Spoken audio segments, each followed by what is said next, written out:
In today's video, I am going to teach you how to use Stripe Test Card 4242, 4242, 4242. This is important if you manage more than one account, because you want the test payment to appear in the right place. Next, switch your Stripe dashboard to a sandbox or test environment. You do not want this transaction to create a real charge. After that, confirm that you are viewing test data. This helps you verify that everything you do from this point forward stays safely inside the test environment. Once that is ready, open the checkout flow you want to test. This could be a payment link, a Stripe checkout page, or any other checkout integration that has been set up for testing. On the checkout page, fill in the customer information that is required. You can use a test name and any test details your flow accepts.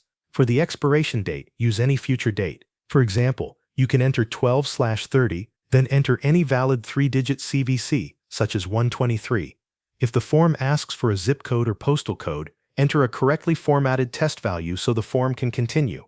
Before you submit the payment, take a moment to review the checkout details. Make sure you are still in the sandbox or test checkout flow. This final check helps prevent confusion later when you review the result. Now click the payment button. Depending on your setup, this may say pay, subscribe, or something similar. Wait a moment while Stripe processes the test transaction. If everything is configured correctly, the payment should go through successfully. After the payment succeeds, return to your Stripe dashboard, stay in the test data view, and open the payment section. Look for the transaction you just created and open it to inspect the details. You should see that the payment is marked as succeeded. You should also confirm that it appears only in your test environment and not in live data. This is a simple and reliable way to verify that your checkout experience is working as expected without creating a real charge. Thanks for watching, and that covers everything you need to know.